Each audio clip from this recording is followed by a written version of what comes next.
Morning, everyone. How are you? Good morning.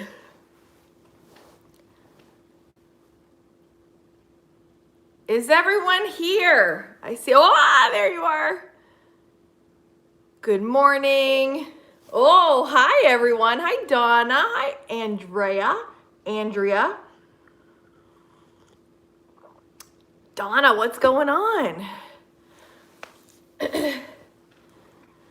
Confession. Uh-oh. We're starting with the confession. Hi, Pam. Suzanne, what you got? You spent $1,000 yesterday. On what, my dear? Hello, Piglets Bank, Carmen. Again, anyone coming in to watch the playback, go ahead and fast forward to like 5 minutes because we do a little good morning when we come in. Dehydrating onions, having a good cry this morning. Yes, the onions definitely do that. Scuba gear, getting certified, dream bucket list. Oh, that's cool though. I have never scuba dived ever. Hi, Jerry. Hi, Noreen. Good morning. So glad the gang's all coming on in. Wow, Suzanne. Hi, Jennifer Wise. Oh, you're so excited. Mary Sigmund. Mary, thank you so much again for Kaden's gift for his birthday. He was so excited. We redeemed it yesterday. He's so pumped. Hi, Susan. Hi, Connie. Hi, Denise. Hi, Monica. My ex said I was bouncing around the store. Yeah, I bet. So excited, right? Hi, Diane. Strahan Family Mix Channel. Hello. How are you? Guys, it is raining here. It's pouring. And I had an epiphany today. Like, why do I always sit on the floor? I'm sitting on my couch and I'm pretty excited about it. I've never sat here before. Good morning, Sab. And Thursday night I had dance. I'm teaching a piece to one of my competition groups. And so I move around in dance class like I did when I was 25. Like I think I might move that way. Good morning, Sandra. Oh, thank you for the happy birthday for Kaden. And oh, for Kaden's birthday, thank you so much, Jan. He really appreciates that, and I really appreciate when you guys send things and thinking of my son on even over me. I really appreciate that, guys. Thank you. Thank you to Sarah. Thank you to Mary. Several of you sent Kaden stuff to my PayPal and to my email. I got a gift card in my email for Kaden from Amazon, and somebody just sent my emails down below, and somebody just sent PayPal. Thank you so much, and Jan, thank you so much. Kaden's birthday was yesterday. He turned 8. It was an amazing day. He was sad today because it was over. But I moved to dance class like I'm 25. And guess what? I'm not 25. And guess what? I was jumping and leaping and kicking. And then when I got home, Kaden's like, let's go for a walk. So I said, okay. So we went for a walk. And then we found this really great hip hop mix that I'm going to use for, oh God, Donna. Yes. I found a mix that I'm going to use for a hip hop piece that I'm choreographing. Me and Kaden just went like wild in the kitchen, like spontaneous dance party. And again, like I move like this all the time. Oh my gosh, you guys, my back is killing me. And then Kaden's birthday party was yesterday. So just moving furniture, cleaning, like all the stuff, all pre-party. It's a pleasure, but ow.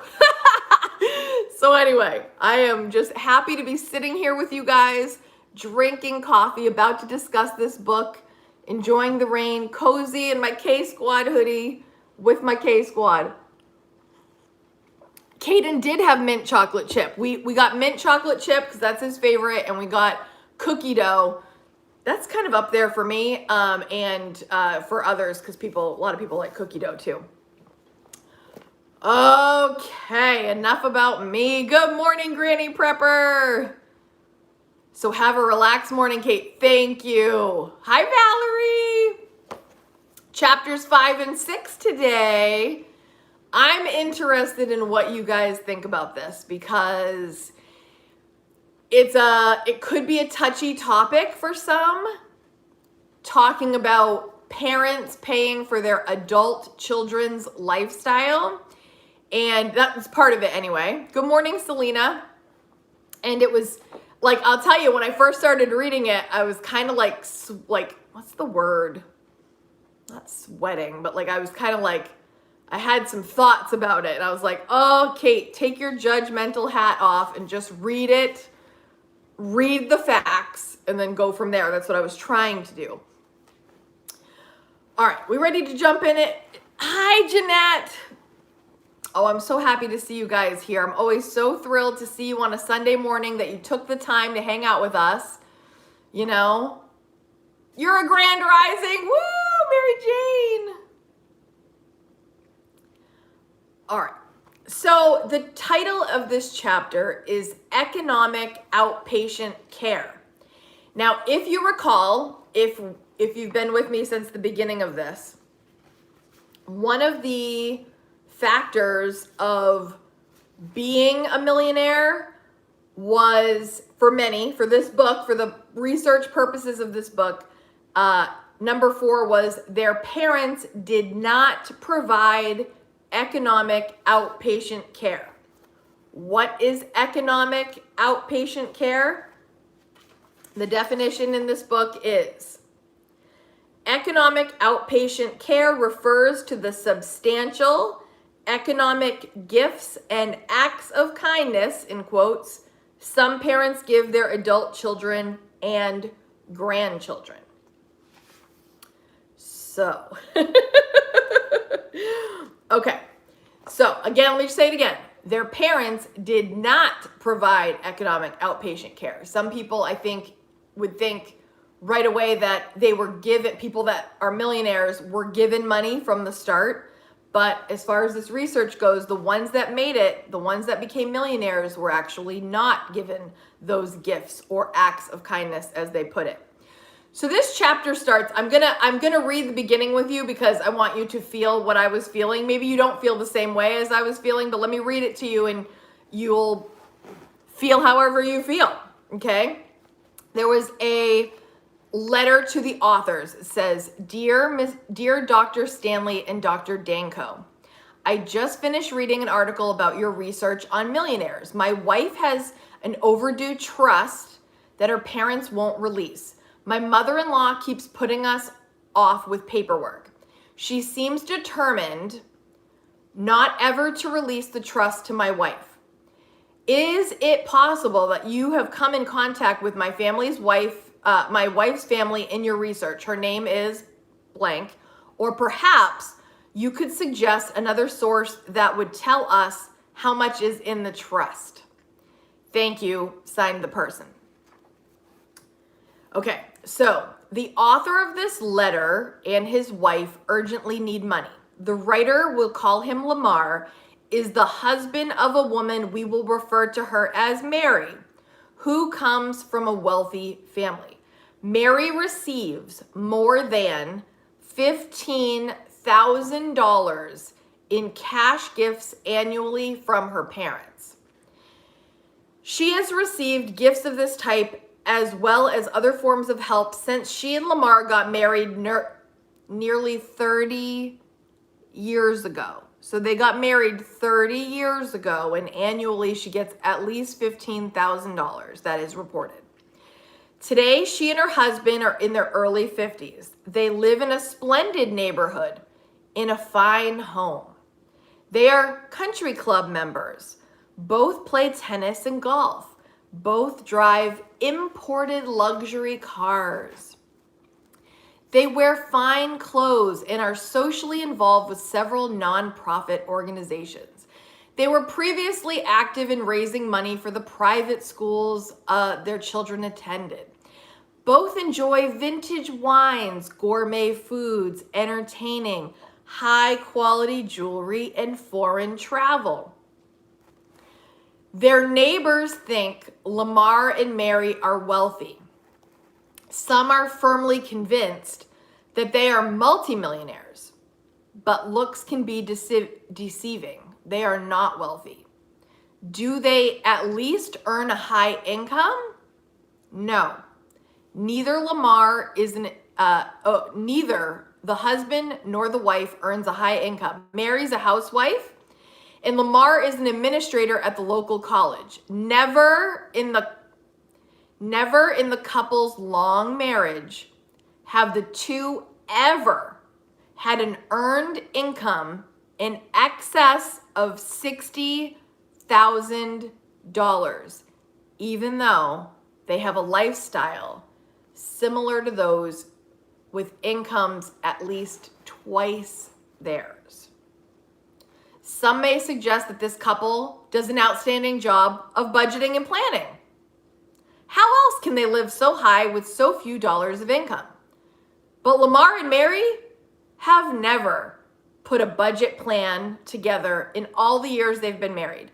They spend in excess of their income every year. I'm starting to itch.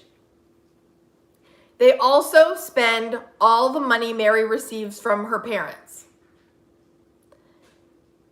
In short, Mary and Lamar are able to live so lavishly because they are the recipients of what we call economic outpatient care, which again, I just explained. Economic outpatient refers, just in case someone just came in, outpatient refers to the substantial economic gifts and acts of kindness some parents give their adult children and grandchildren. This chapter will explore the implications of economic outpatient care and how it affects the lives of those who give it and those who receive it. Let me just see here. Emma says, my husband and I didn't get financial support or literacy from our parents, but we sought that info ourselves, and we are much better off than the siblings that were given lots of financial support. Interesting, Emma Adams, because what you are saying is going to also support what they found in the book. Letty, good morning. Robin, Donna, I'm just checking through here. Oh, plus I may be one of the youngest viewers here at 23, my dear Emma, but they didn't teach us any of this to us in school. Most adults, even a couple years younger than me, aren't even taught how to write a check. Emma, 100%.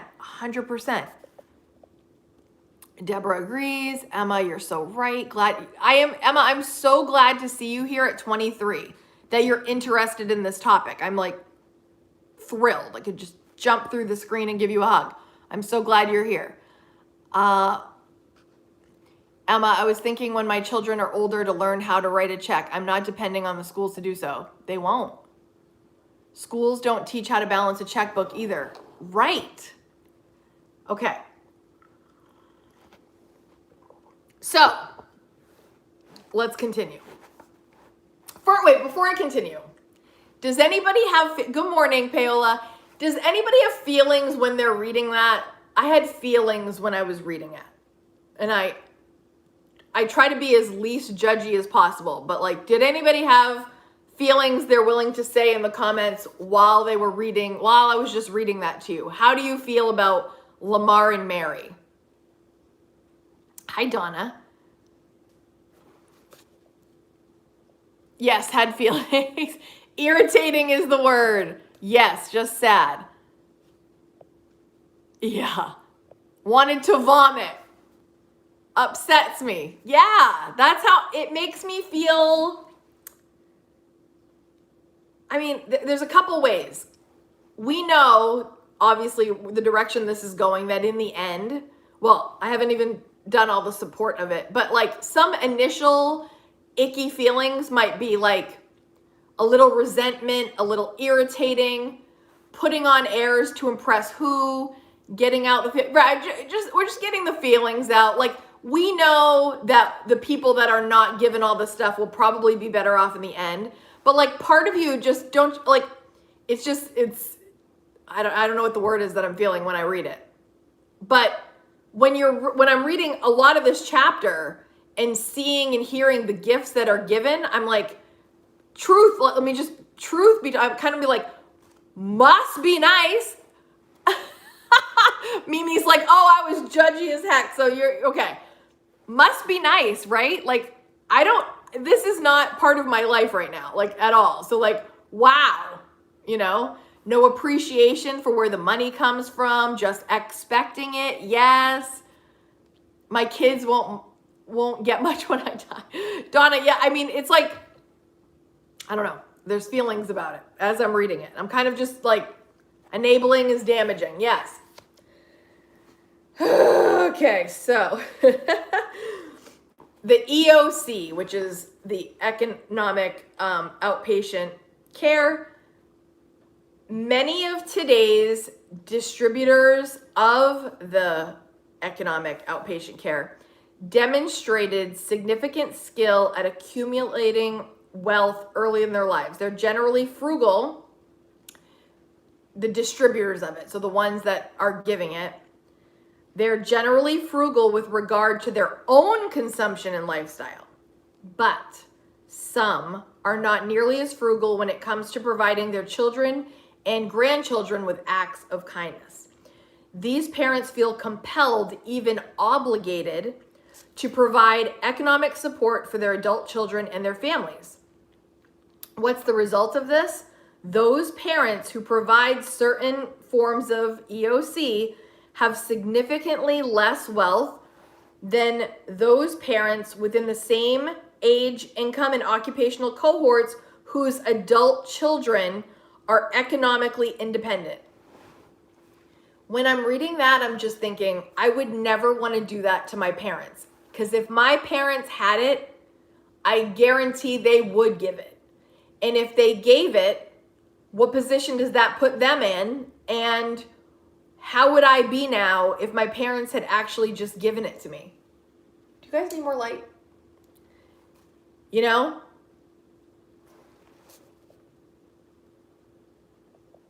We don't count on anything as an inheritance, still plan to pay off our house early and set up retirement, not counting on anything extra.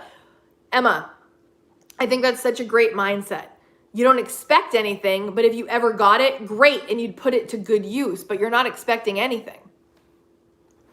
Seeking joy now. A lot of young couples in my neighborhood that I suspect are getting a lot of financial help. How else could they afford $1 million home? Right. Piglets Banks. If they say, yes, we share. Yeah. You hit the nail on the head. I cannot imagine troubling my parents financially. I'd be embarrassed. I'd be embarrassed to it, stand on my own. Right. I wouldn't want to put them in that position. I don't want them to have less because I'm an adult that they're still trying to help out. Obviously, there's situations where medical necessary or there's ways, but like we're talking about the average person, the average capable adult, parents still paying for their stuff. There's so much more in this chapter. I don't even know how I'm going to wrap this up in an hour because there's so many things that, there's so many things that I was like, yes. Okay. There's so much. I just want to, I'm not going to read the whole chapter to you, obviously, but let me get back to Marion Lamar. Because this also causes some other problems when Marion Lamar are appearing. They're posing as what they are appearing to be. It causes some other problems, right? Yes, Connie. Okay, so how could Marion Lamar afford the tuition to send their 2 children to private schools? They couldn't. Mary's parents paid the bill. Unusual? On the contrary, our survey research indicates that 43% of the millionaires in this country who have grandchildren pay for all or part of their private school tuition. We refer to such subsidies as third-generation educational enhancements. Hi, Helene. We recently discussed this form of outpatient care with an audience of affluent grandmothers. Listen to this, right? We did not endorse or criticize such behavior. After our presentation, we answered questions. The third questioner took this opportunity to make a statement. I'm indignant as, I'm gonna say heck, just in case the kids are in here. What am I supposed to do with my money? My daughter's family is having rough time making ends meet. Do you know about the problems with public schools around here? I'm sending my grandchildren to private schools. Okay. It's obvious to us that this grandmother is not completely at ease about providing economic outpatient care to her daughter's family. The real problem is not with the public schools. It's that her daughter's family is in a situation of economic dependency. Mother has difficulty with the fact that her daughter married someone who's unable to earn a high income. Daughter and grandchildren may not be able to live in an environment congruent with mother's upper middle class background. So, mother is determined to enhance the environment of her daughter's family. She contributed heavily to the purchase of a home that was economically out of reach for her daughter and son-in-law. This mother is pushing her expected lifestyle onto this family because she wants them to live a certain way, and now has bought them in a home in which they cannot afford and in a neighborhood where they don't fit in economically and are going to be expected to keep up with this facade. The home is in an upscale area where most of the residents send their children to private schools. The only way our children can stay in such a high consumption residential area with heavy doses of mother's brand of economic outpatient care. But mother fails to realize that such an environment has more drawbacks than does self-sufficiency, even if it means accepting a less affluent lifestyle.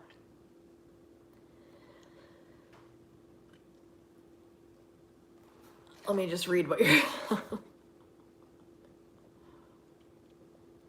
Mama needs therapy. You're right. Jerry says, my mother paid for my sister's kids to go to private school while mine are in public. My sister is the one who spends. She had a shed installed. Well, it's financed and it was repossessed. How embarrassing for the husband. He should be the man of this family, not his mother. It's weird when the parents step in, guys. It's weird. Takes a village. Nobody's going to tell me and my husband what house we have or what we own. I've seen my parents and in-laws spending issues. LOL. No thanks. Yes, Granny Prepper. Mother is enabling them and actually making their lives even more difficult in ways that she doesn't even anticipate yet. Mary is much like the daughter of the grandmother in our audience. Both have received this, care. The donors in both cases made the same assumption. This is, I like talking about this part. They think they'll get the youngsters going. They're going to get them off on the right foot by giving them this push. But that's not what's happening. They're getting the push, they're getting out on the wrong foot, and then they can't afford to keep up with this lifestyle. Mary's mother was wrong. She has been providing her special blend of outpatient care for more than 25 years. Her daughter's family is economically dependent. It's bad when your shed gets repossessed. Yes. Guys, I want no part in being economically dependent on anybody, as you guys can tell. When I became a single parent, I was scared to death, of course. What was I going to do? How was I going to figure this out? But I didn't even have the option of somebody stepping in and being like, here, So that there was no option. The option was get your ish together and figure it out, Kate, because no one's doing it for you. No one's coming. You know, I've said that before in another video. No one's coming. Not for me. Never had a village, Mary Jane said. Right. Now, do I have a village for helping with Kaden's care? Yes. Like right now, my Kaden has been going to my mom and dad during the days this summer instead of going to a camp. He's been spending time with his grandparents, which I appreciate more than ever. And I help pay for food while he's there if they go on any trips or anything like that. But this is their time in this case is extremely valuable. But do they give me money? No. But I do think if they had it, they would have. Like I said earlier, I do think if they had it, they would have. But they don't have money to shower with me. But in the end, I'm grateful for that because I would have probably had different habits. This channel might not be happening if I had been provided this stuff because it wouldn't have been on my mind. It wouldn't have been a priority. I wouldn't have learned the way I had to learn if my parents had just given me everything. You know what I mean?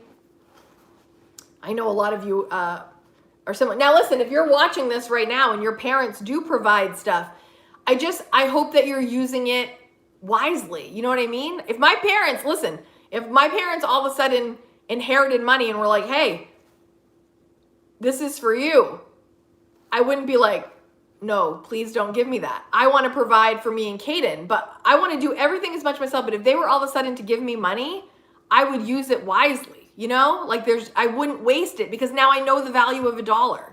You know, it's different. I think when you start one way, if I would just given it all initially, I wouldn't have learned what I learned.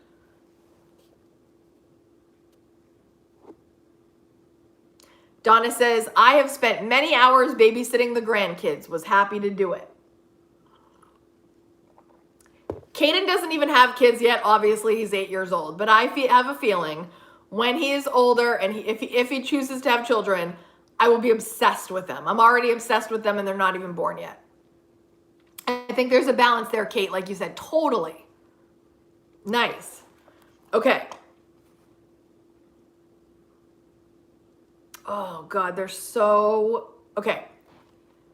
The couple's first child was born shortly after Lamar begins his graduate studies. Mary's, oh God, okay, sorry. It gets worse. I just feel like, it just gets worse. The couple's first child was born shortly after Lamar began his graduate studies. Mary's mother did not like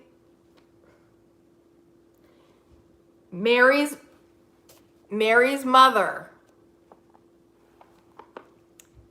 did not like the apartment that the couple initially rented near the university Lamar attended. She took it upon herself to send a cleaning crew over regularly to freshen up the place.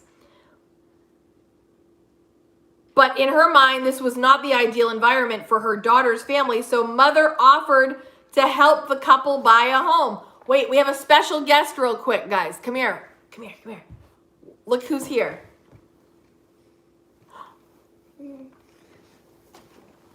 How old did this birthday boy turn yesterday? How old are you? 8. 8 years old. Did you want to hide under a pillow during the live?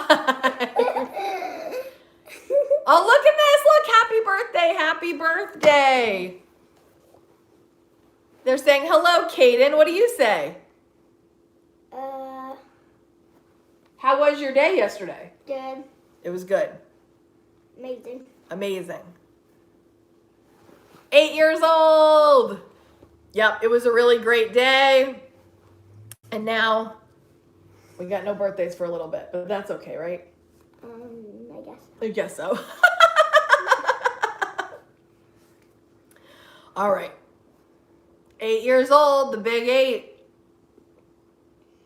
Thanks, everybody. Thank you so much. Yeah, I do like, it's birthday weekend, definitely. I know, how is he 8? He's growing so fast. You guys remember when I first started doing videos, how little he was? He was just a little peanut. And now he's so big. Thank you guys. Okay, babe, I gotta keep going, okay? We're talking about the millionaire next door. I'm gonna sit here. Oh, you wanna sit here? Okay. All right. So, continuing on. Thanks, guys, for the birthday wishes. Oh, okay. So, I was just saying, right? So, the mother doesn't think this is suitable, so she offers to help buy them a house they can't afford. Now, does anybody have parents like this? Because I don't have parents like this. I don't have parents like this that would, well, I mean, my parents want what's best for me, but to keep stepping in and controlling things, I mean, like, these are grown adults. Nope. Nope. Okay. Lamar did help make ends meet. He received a few $100s each month from the university for his part-time job as a staff assistant.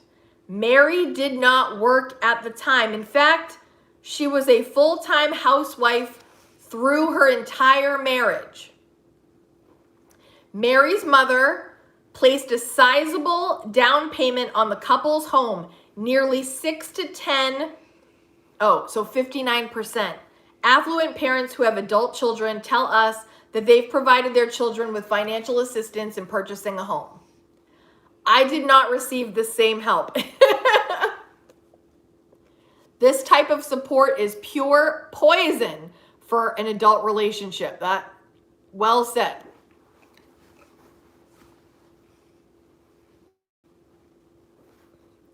Okay, so Suzanne, I think that's right. When your car burned down, I think that's legit. Mary's mother also made the couple's mortgage payments.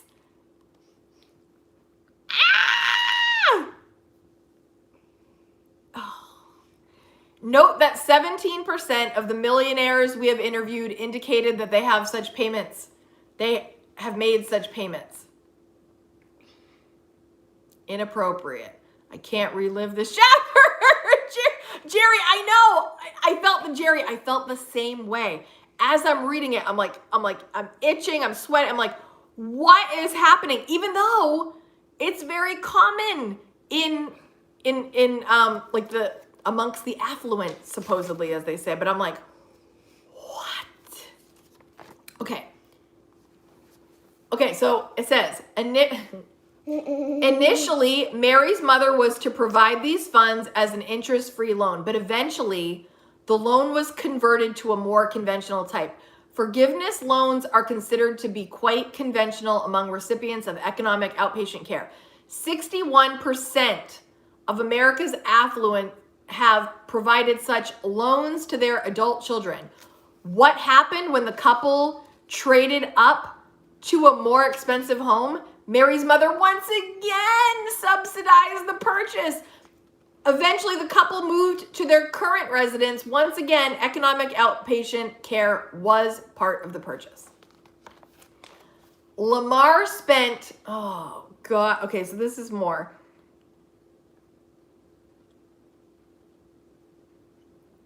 Lamar spent nearly 4 years in graduate school. During that time, he received 2 degrees. Today Lamar is a college administrator, but given his annual salary of less than $60,000, it's still hard for Mary. Oh boy. What? My brain's just going as I'm reading it, right? Okay, hold on. But given his annual salary of less than $60,000, it's still hard for Mary and him to make ends meet, even with the $15,000 his mother-in-law provides each year. Their income is not high enough to support, bye baby, to support their upper middle class lifestyle. What's so interesting about Mary, I'm sorry, I'm stumbling through just because it makes me feel a certain way. What's so interesting about Mary and Lamar's $60,000 annual income is that they're not alone. About 30% of the households in America that live in homes valued at $300,000 have annual household earns income about 60,000 or less. It's because of creative budgeting. Is it because of creative budgeting, or could it be the result of widespread EOC? Okay, this part like actually fried my butt. Ready? Okay. According to Mary, I can't say it with a straight face. Ready? Okay. According to Mary, it's not too difficult to pay for basic family necessities out of Lamar's income plus her annual cash gift from mother. What is difficult, everybody help me, is purchasing motor vehicles. And Mary and Lamar enjoy quote unquote foreign luxury. How do they squeeze such purchases into their budget? Do they buy used cars to reduce the economic pain? No. They purchase new cars, you guys are gonna just lay flat, every 3 years. I'm just gonna pause. These are people that can't afford the lifestyle they have, but they can get by with Lamar's salary and the mother's money.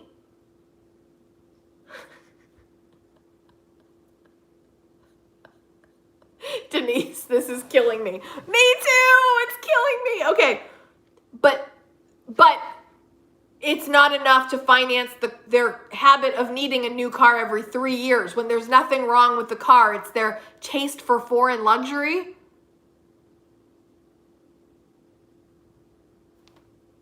Oh gosh. I will keep reading. Why so often? Because that's mother's cycle. About every 3 years, Mary gives her daughter stock from her portfolio. Again, I think must be nice, right? So about 17% of America's affluent. So do 17%. Some adult recipients hold on to such gifts, but not Mary and Lamar. They sell the securities immediately and purchase a new car with the proceeds. Champagne tastes on a Bud Light budget. Exactly. I don't even make half of what Lamar does and can afford a car every 12 years or so. Right. Mimi, oh my God, I can't. Right.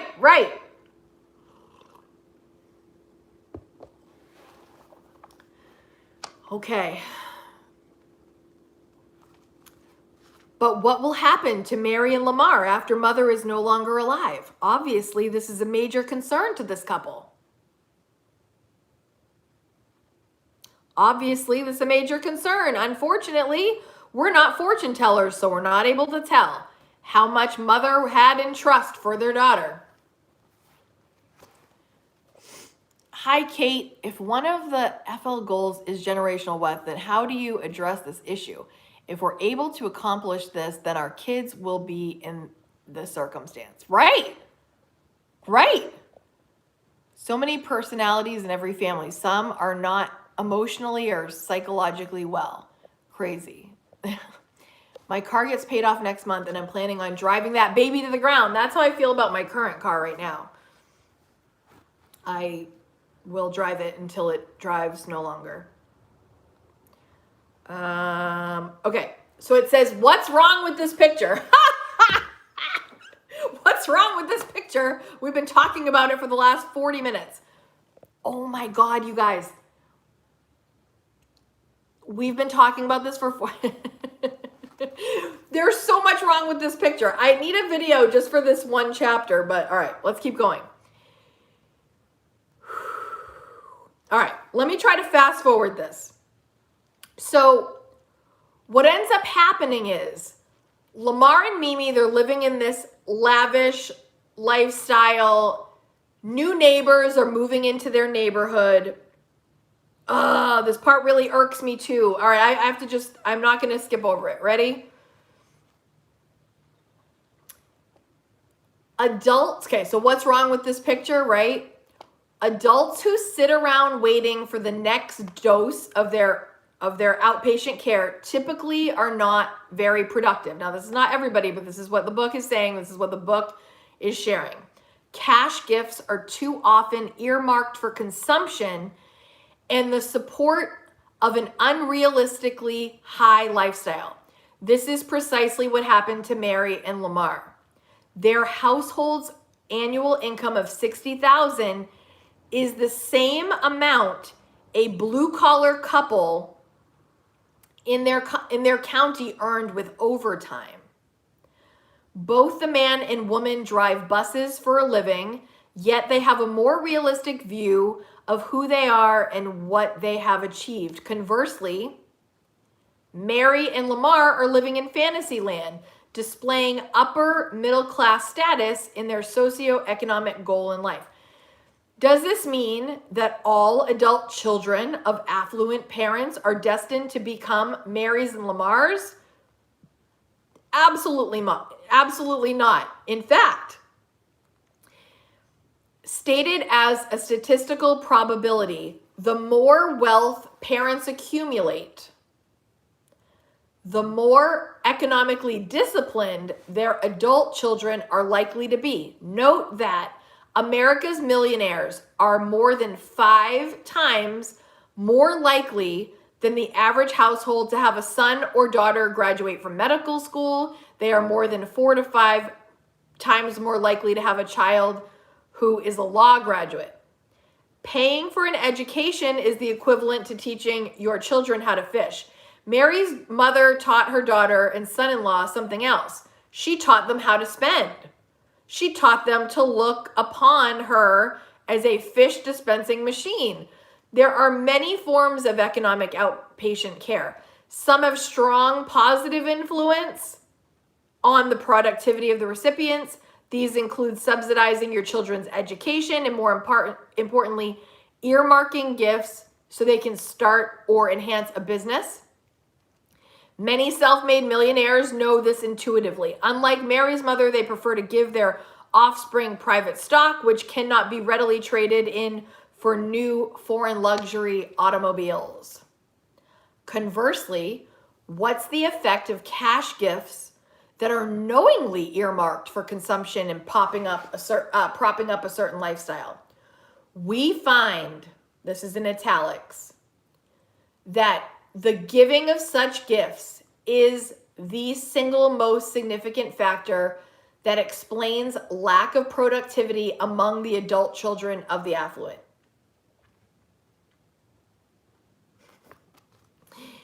All too often, such temporary gifts affect the recipient's psyche.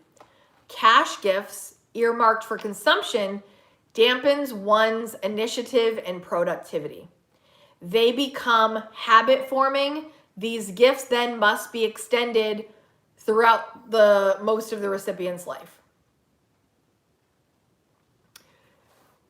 So now see how this boils over, okay? So too often it's that heavy spending is an acceptable way of life. For example, off and on for several years, Mary and Lamar have been on their neighborhood's welcoming committee. Listen to this, how this is going to trickle. Ready? Remember that the couple has been active in fundraising for their private school their children attend, who they did not pay for them attending the school. The mother paid for it. What message do Mary and Lamar communicate to their new neighbors? So the new neighbors come in. Recently, a hard-charging, very successful sales manager, vice president, and his family moved into the neighborhood. The sales executive was only 35 years old at the time. He earned nearly 3 times more than Lamar. He and his wife had 3 school-age children. Within 10 minutes after welcoming his neighbors, Lamar initiates his sales pitch. He told them the public schools in the area were inferior, but he had a solution to this problem. Lamar began to lecture his new neighbor about the benefits of the private school. The new neighbors listened attentively. Now imagine, these new people coming in, they don't know the situation. They're like, oh, like, And Lamar, a man who's not paying for the tuition, is like, you need to go here. Then they asked about the tuition. Lamar told them the costs were much less significant than the benefits. The annual tuition at the high school, Lamar reportedly, was only $9,000. Lamar tells all his incoming neighbors the same thing. That is, the $9,000 is a small price for a great education. Why, of course, Lamar loves the school. It was a real bargain for him to send his children there, since Mary's mother paid 100% of the tuition. Yeah, Donna. Later, the sales executive and his wife did some research on the local public schools. They found that it was far better academically than Lamar had told them. They decided that all their children would attend the public schools. They were pleased with the quality of education provided there. Take that, Lamar and Mary. Sorry. I can't reserve judgment right now. Lamar's trying to justify the situation to himself. Exactly. Learning to live to be simpler than that. Yes.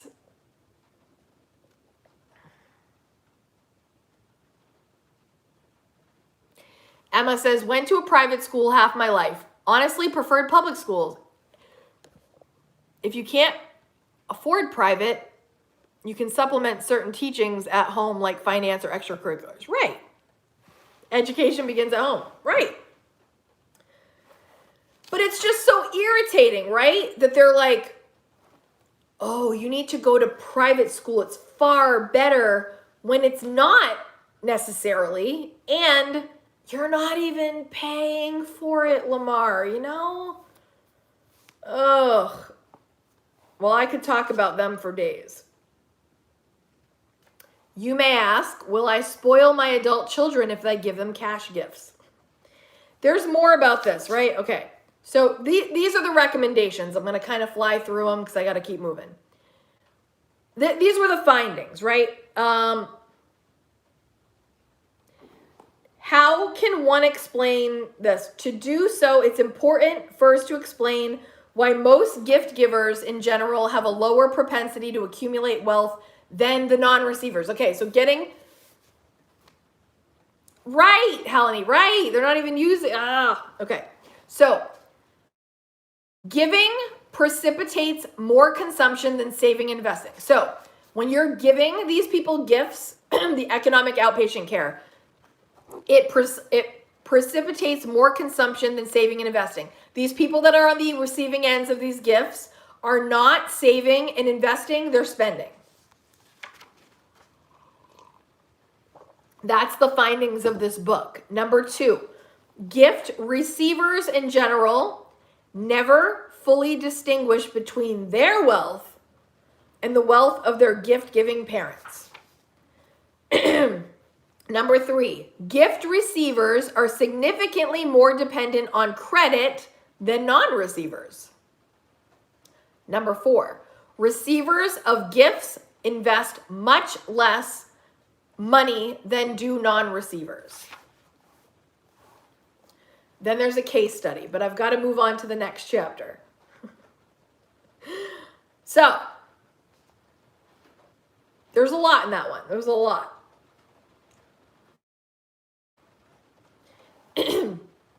In bold, it says here, the more dollars adult children receive, the fewer dollars they accumulate, while those who are given fewer dollars accumulate more. Interesting, right? Okay.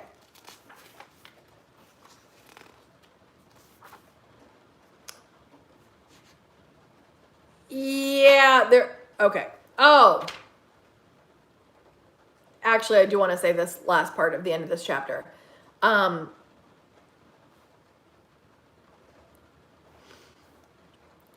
Long story short, met the authors of this book, met a woman on the plane. She was there at 5:30 in the morning.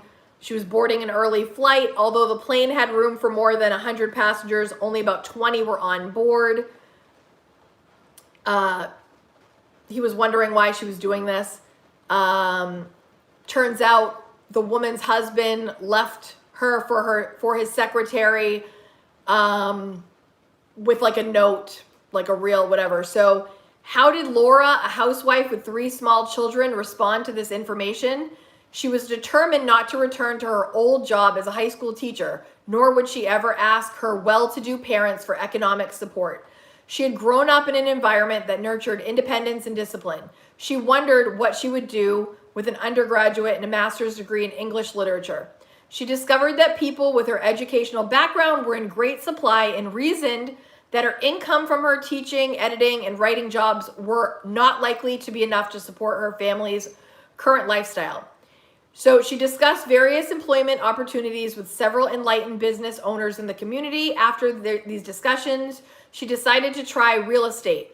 During her first 4 months, she earned more selling real estate than she did in her best year of teaching English.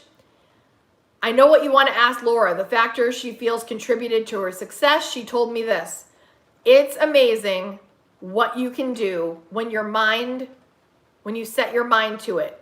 You'll be surprised how many sales calls you can make when you have no alternative except to succeed. This woman had no option. She had no outpatient care. She had to figure it out herself. And that's how a lot of people become really successful, because they have to. Hi, Rosie Bunny. Okay, so fast forward to the number 5 thing of the factors of the millionaires was really sufficient, right? I'm going to skip to the ways to, if you do have money, how to help your kid, or rules for affluent parents and productive children. Number 1, never tell children that the parents are wealthy. I have many friends in my life whose parents make a ton of money. And some of them you would never know. Like, you would never know. They're so humble. They're like the millionaire next door. You'd have no idea. Some you can tell. They're a little bit more flashy.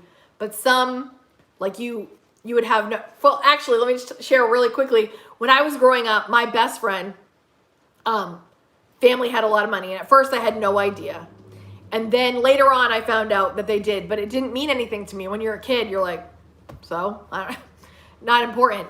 But I remember my best friend taking her plastic bags from lunch and putting them in the sink. And I'm like reusable Ziploc bags. And I'm like, why are you doing that? She's like, oh, my grandmother insists we wash them out and reuse them. And this was after I knew she had tons of money. And I was like, I didn't get it back then. Like, really? Just buy another one. Now I laugh, because now I'm like, yeah, that makes sense. But like, they were a frugal family despite having lots of money. But the grandmother insisted, because she, grandmothers, they had to go through some extensive ways to save money in the past. And she wasn't going to let them, slack. So she was like, no, we need to reuse these. And I just thought that was the coolest thing. But at the time, I'm like, huh? And then later on, I'm like, oh, I get it. So never tell children that their parents are wealthy. So all you rich people, don't tell them. Number 2, no matter how wealthy you are, teach your children discipline and frugality. Music to my ears. Number 3, assure that your children won't realize you're affluent until after they've established a mature, disciplined, and adult lifestyle and profession. This kind of reminds me about The Slight Edge. Remember, guys, the author, his mom was the millionaire next door. We didn't even know. He didn't know until he was an adult later. Worked for them. Number 4, minimize discussions of the items that each child and grandchild will inherit or receive as gifts. Number 5, never give cash or other significant gifts to your adult children as part of a negotiation strategy. Number 6, stay out of your adult children's family matters. Ding dong. That was Mary's mother needed to learn that one, right, in the story? Number 7, don't try to compete with your children.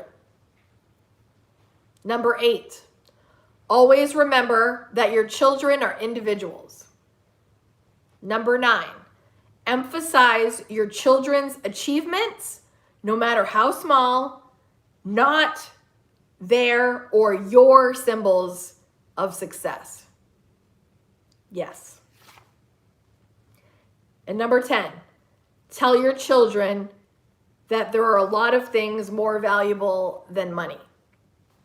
Good health, longevity, happiness, a loving family, self-reliance, fine friends. And if you have 5, you're a rich man. Reputation, respect, integrity, honesty, and a history of achievements. Money is icing on the cake of life. You don't ever have to cheat or steal. Don't have to break the law or cheat on your taxes. It's easier to make money honestly than dishonestly in this country. You will never exist in business if you rip people off. Life is the long run. You can't hide from adversity. You can't hide your children from life's ups and downs. The ones who achieve do so by experiencing and conquering obstacles. Even from their childhood days, these are the ones who were never denied their right to face some struggle, some adversity. Others were in reality cheated. Those who attempted to shelter their children from every conceivable germ in our society never really inoculated them from fear, worry, and the feeling of dependency.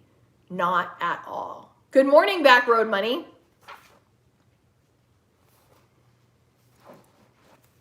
What do you guys think of that? I am enjoying this book. I hope you're enjoying the book. Those chapters were kind of tough, right? Because you're just like, must be nice. Oh yeah, have all, but then you're like, oh, my parents actually did me a favor by not doing that.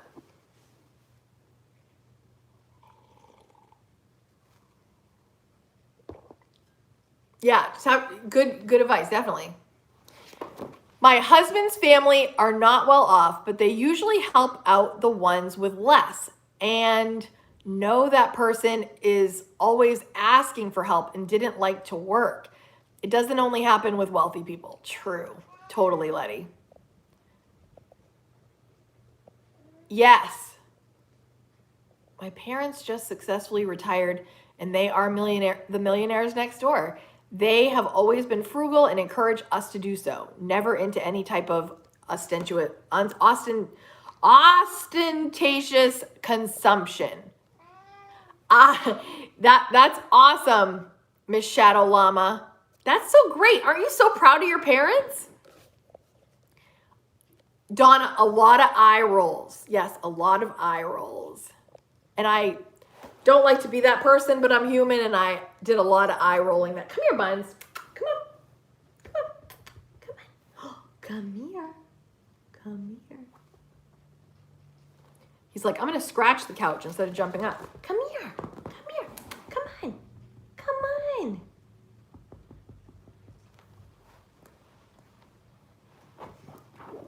We know what you're all here for. Just Buns. Hi. How's it going?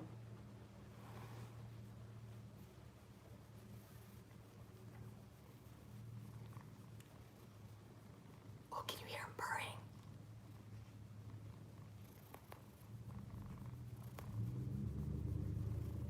Buns, everybody's saying hello.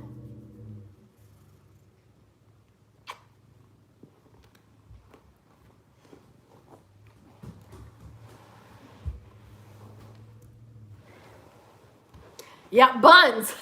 That's his name, Buns. Oh, Kaden shouldn't have a favorite, but he kind of does.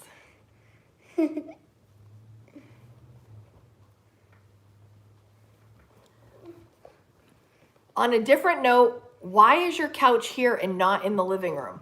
I actually am in my living room. There's a staircase behind me. So if you guys have seen my room tour, did I move the couch at that point? I move my furniture around a lot, you guys, because I always want it to like appear fresh for us. So like where I'm sitting here, the couch is back here, the TV's up that way, and the kitchen's over there.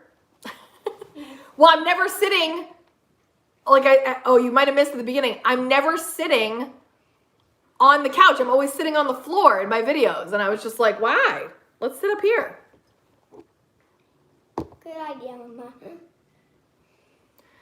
I will ask them. Remember those that houses you bought your kids each time they moved and their $80,000 cars, they must be not that great, paid for their education, everything significant they own. Ah, yeah. Guys, does anybody else have any questions or anything? Yeah, I like to move my furniture around. Whoa, Buns. Thank you. The ostriches in the background.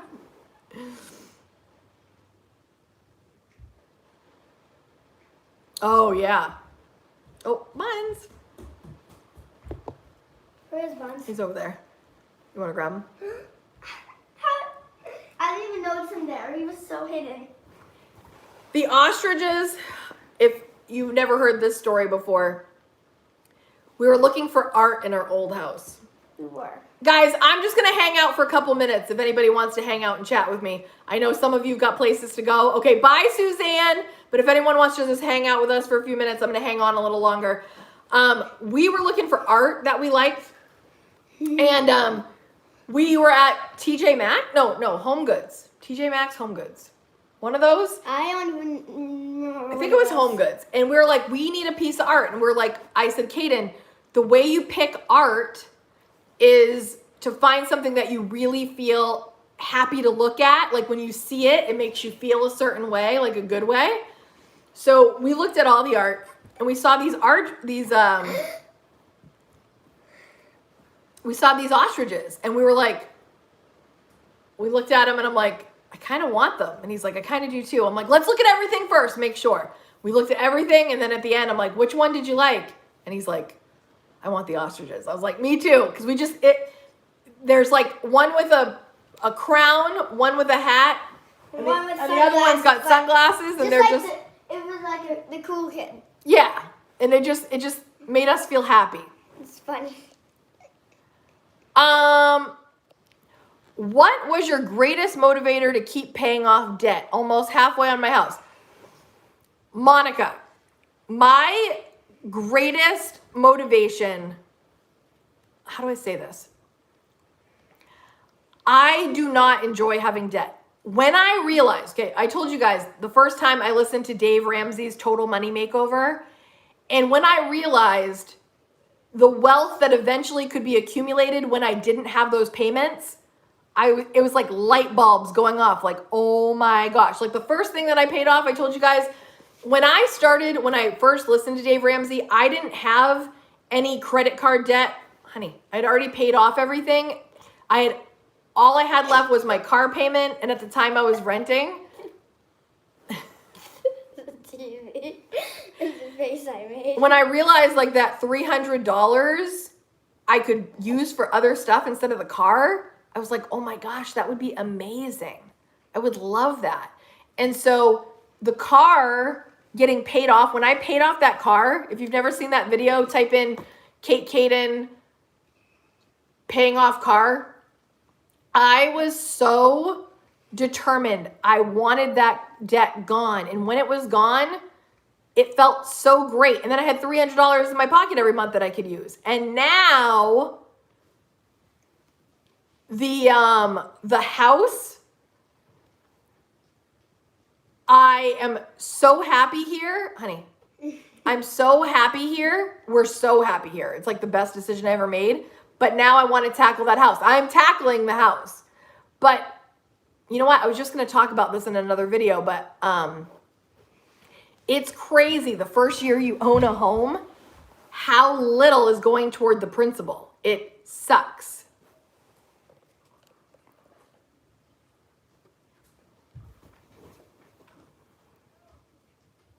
Sandra says, have you thought about this for you and Kaden? Don't need to answer if it's too personal. Sandra, are you talking about like, will I pay for Kaden's lifestyle later? That kind of thing? What I'm hoping to do is arm him with all my financial knowledge. Let me see. Okay, this is a quiz for Kaden. I don't know. Kaden. Kaden. This is, just so you remember, this is on the internet. Yeah. Everyone can see you, and it will be there for months. Listen, what are there two things that I taught you that you don't know about? No. That you don't know exactly what they do yet. But what are two things I told you you're going to invest in? Roth IRA and 401k. Did everybody hear that? Say it again. Roth IRA and 401k. Roth IRA and 401k. My now 8-year-old, he learned this at age 7. That he's going to do. I'm going to teach him how to do it, and it's going to be his decision if he actually does it.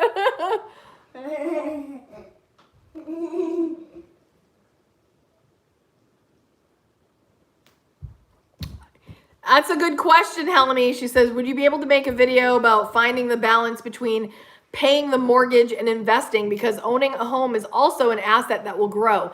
Don't really know what is more important. That is a great question.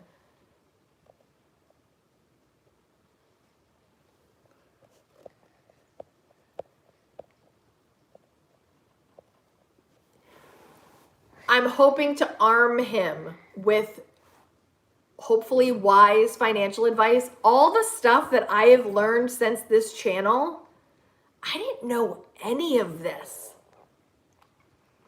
You want to know that too, Monica? That's a good, I got to think about that one. And it's a good question. It's a very good question. I didn't know any of this. I'm annoyed that I didn't know any of this. I wish I would have known this, not necessarily at this ripe age of 8. I just made that face like, it's because I'm surprised you didn't know. Oh. I thought you knew it your entire No, life. I did not, Kaden. He just said, I thought you knew this your whole life. I did not. I did not know most of this until my late 30s. That's why, Emma, I'm so glad you're here at 23. And Rosie Bunny, if you guys are even, this is on your radar at that young age, you guys, thank you, NYC, for his happy birthday. You're going to be in better shape than me. I didn't know any of this. And it's frustrating that I didn't know any of this. And buying the house. Okay, this is what I was going to say to you guys. And I might say this in another video coming up because probably not many of you are going to get to the end here. Oh, thank you guys. Anyone hitting the thumbs up. Thank you for just checking in. Hit that thumbs up. Helps the video. So I've been paying for this house for 1 year right now. I'm just going to say this is like kind of shocking, right? Let me make sure I say this right. I've been paying for this house for 1 whole year now, because you guys know this is like around my 1 year anniversary, right? So when I calculated how much, babe, go easy, how much I've paid for this house since I bought it, just mortgage wise, right? Paying the mortgage plus $100 principal additionally each month, plus a couple times I did 200 extra principal, plus 2 separate lump sums toward the principal on their own, okay? I've spent approximately $24,000 this year toward the mortgage, okay? But if you look at my starting payment of my loan to what I owe now, it has only gone down $10,000.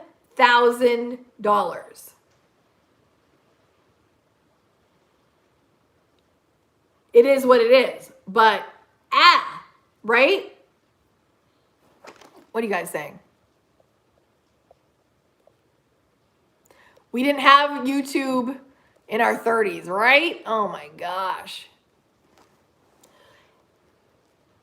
The house appreciated since you bought. Well, how did that happen? So what's happening, Donna, is about 45% of my payments ish, like almost half of it, that first year goes toward interest. About 29-30% goes to the principal, and about 25 is escrow, your taxes and your home insurance. So that's what it is. But I'm like, when I looked at that, I'm like, ow, you know? That upfront mortgage interest is a killer. Yes. Hi, 40-something fire. How are you? Guys, thanks for hanging out a little longer. I just thought I would just field a couple questions. And so thanks, Granny Prepper. I'm pumped. Like, I like that even number of $10,000. That's why I did that extra lump sum at the end, because I was like, I want that to be like in my mind, in the first year I paid off $10,000. When I discovered your channel 2 years ago, it was the first time ever when I heard about budgeting. Before this, I'd be left with $5 a day before paycheck. Oh, I'm so glad you made some progress. That's awesome.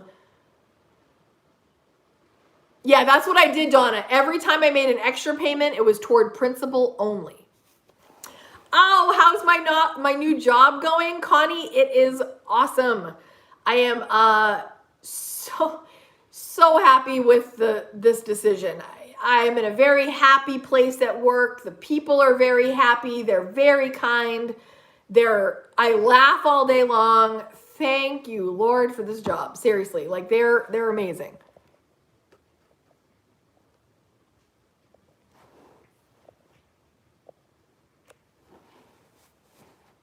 Thank you. Thank you.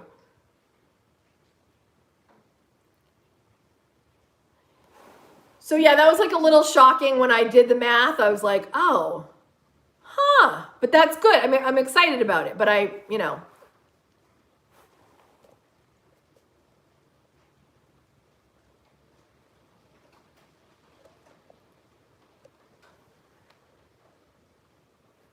the job atmosphere makes the day indeed. Absolutely. When you've got a positive, non-toxic work environment with people that are encouraging and on your team, it's just awesome.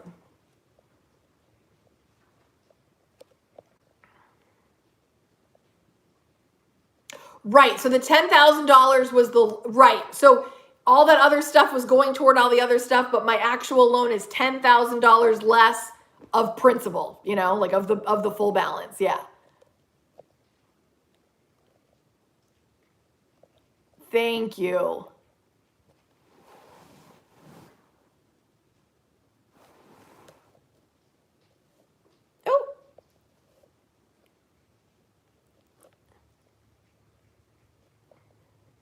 Oh.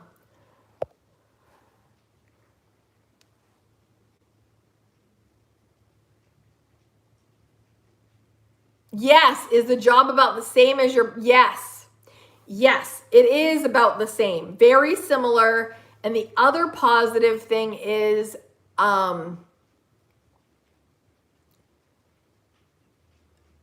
well, there's a couple positive things with that. You know what? Okay. What I'm going to do is I'm going to wait on answering any questions about that specifically, because listen to this.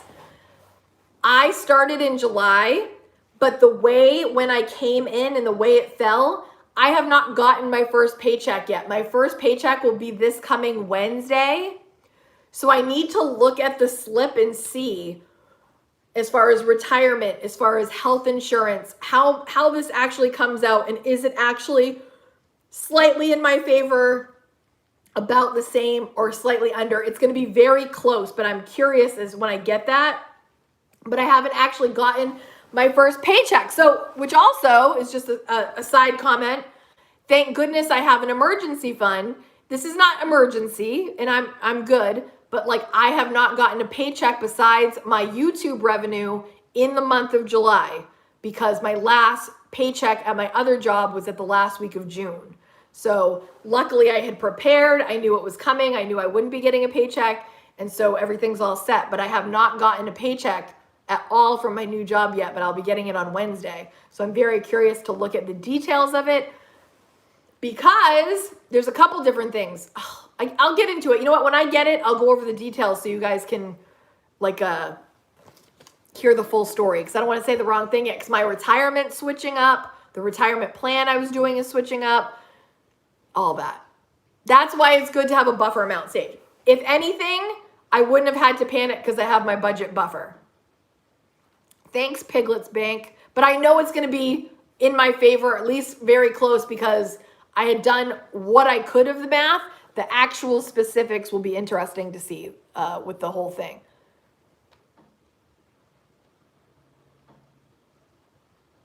Wait a sec. Laura, who are we talking about? Hold on a sec. What did Laura just say?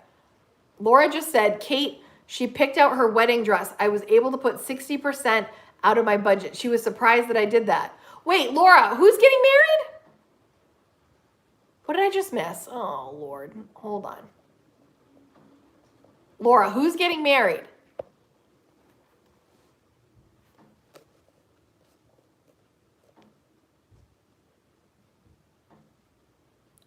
Oh, Rosie Bunny.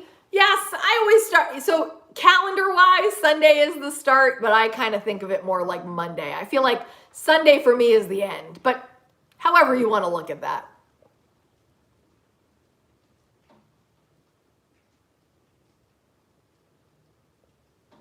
Oh, Laura, duh. Oh my gosh, that is so exciting. Oh my gosh, Laura, that is awesome. Yes, thank you for that, by the way. Thank you. Yes. Oh my gosh, you must be so excited. She must be so excited.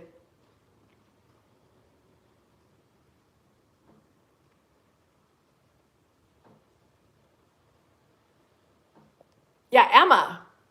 I'm going to have you a guest on the channel here. We got 2 months ahead on bills outside in a separate fund, so we have that buffer even on top of the emergency fund. Yes. Are my hours better, Sandra?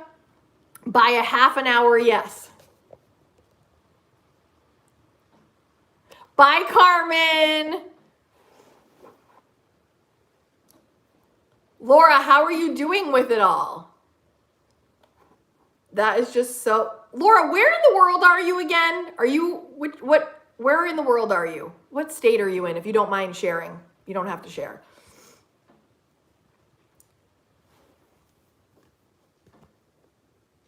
Guys, I have something completely off topic that I just want to bring to your attention because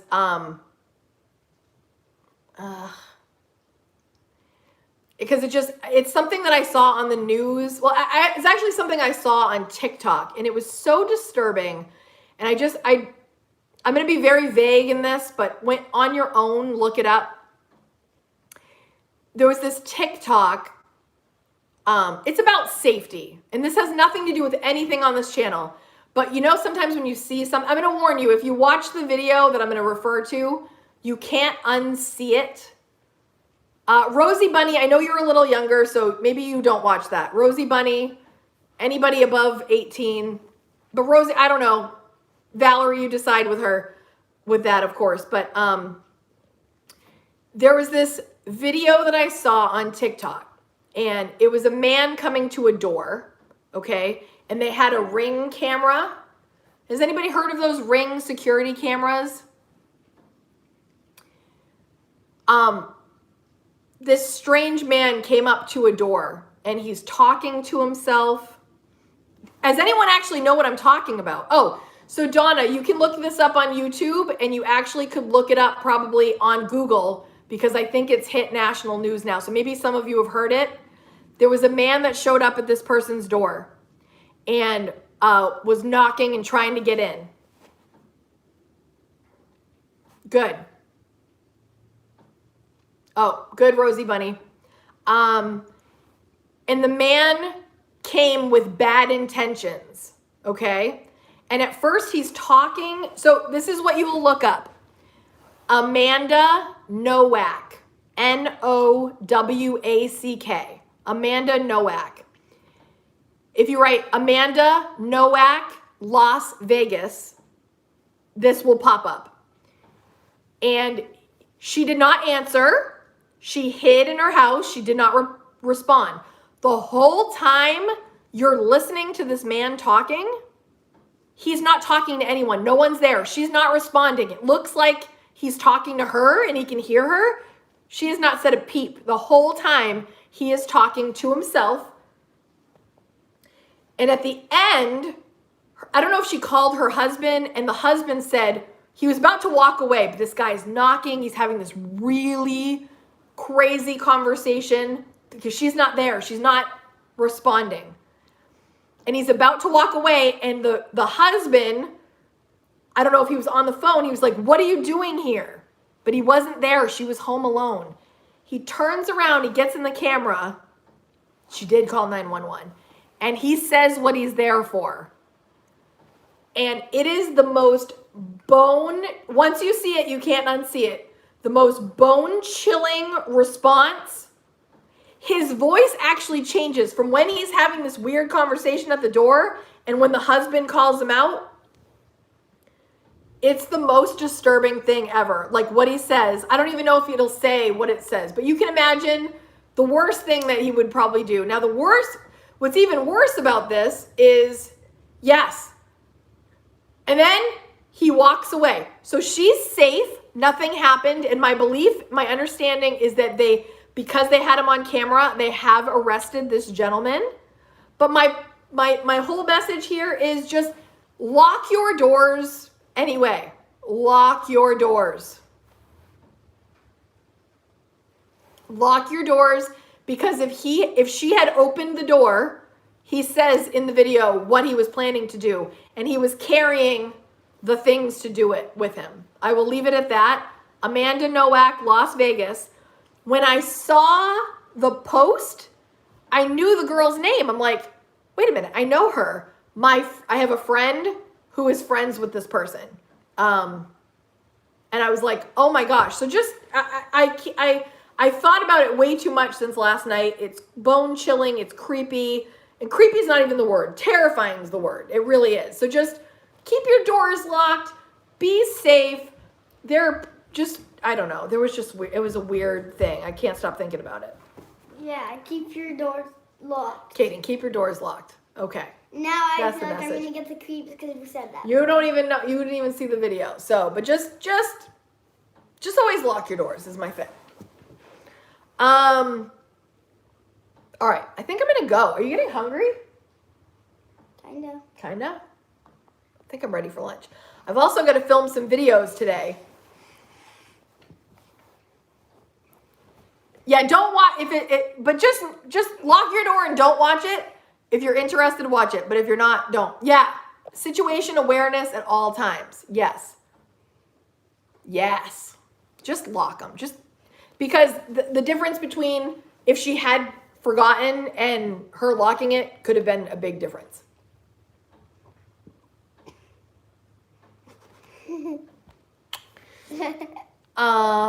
Okay. Yeah, not Rosie Bunny. Yeah, don't watch it. Just No, don't. not for kids. Yeah. Okay. And not for cats. So guys, of what we were watching, I think I'm gonna do not even Valerie. The video on how $1,000 changed my life that I referred to in that video that I did earlier in the week. You guys, I know a lot of you said you want to watch that. I'm looking forward to sharing that with you because I've actually never shared this story before ever. So I'm gonna hopefully get that video going for you. Nice Piglets Bank. Hi, Letty. Have an awesome week.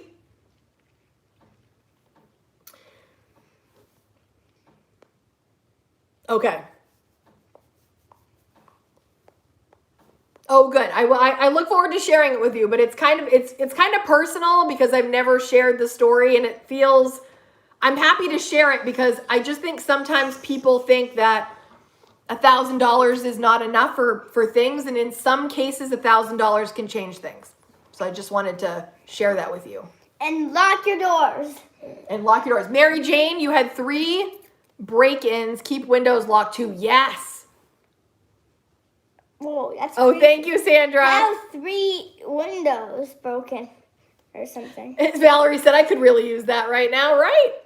How did the windows get? Yeah, don't watch it then, Back Road Money. Yeah, can't wait for it. It's just, once you see it, you can't unsee it. So if you feel sensitive, just lock your door, don't watch it. Because, oh, I wish I hadn't seen it, kind of, because it's stuck in my brain. Can't wait. Your next video does. Aw, that means a lot to me. She says, can't wait for your next video. The topic doesn't matter. Thank you. Enjoy your breakfast. I will reheat my homemade fried Chinese. Emma, fantastic. I keep working on that between paying medical. Yeah. Kate, can we work on a video for budgeting for the holidays? Heck yeah, we could. Let me write that down. What was the suggestion? What was that suggestion? Budgeting for the holidays. I do have a couple on that topic, but I can always do a new one because I'm always thinking of new stuff. And it's thank you for asking that early, Laura, because it's good to think of that early and be planning. Especially be careful during natural disasters. We had a crazy person try to break in during a hurricane. The police couldn't come. Good point. Oh, yeah, that's crazy. Nadine, oh my God, great idea about budgeting for the holidays. Oh, so Nadine, you want that too. Good. All right, I'll start thinking about that. Does anyone have any video ideas that could relate to money? For Rosie Bunny, for you on your on your information, Rosie? Rosie Bunny, for yours? Yes, Laura, you're planning ahead. Rosie Bunny, what if you just did budgeting for teens?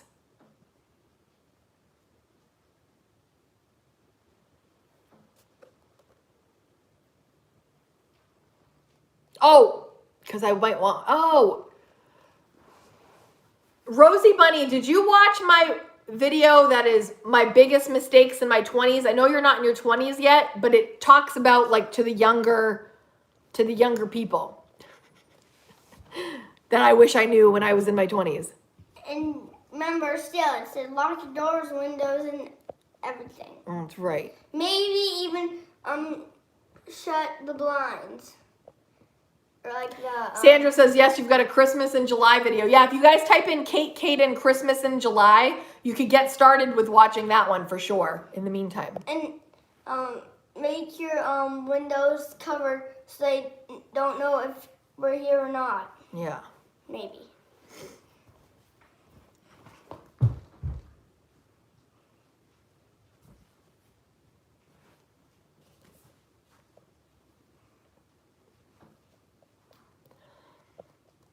I just watched the news article about the Ring doorbell, which doesn't have the audio of the man. Oh, okay. So you can kind of see the situation and you don't have to hear it. That's good. Good. Could we talk about holiday blues? Oh, you get the holiday blues? What are holiday blues? Like you're sad, you feel sad. Or holidays, that's strange. Laura should have talked to a good lawyer. Oh, I think I missed something. Mary Jane, you get the holiday blues? I realize that not everybody is excited during the holidays. I'm like, ah!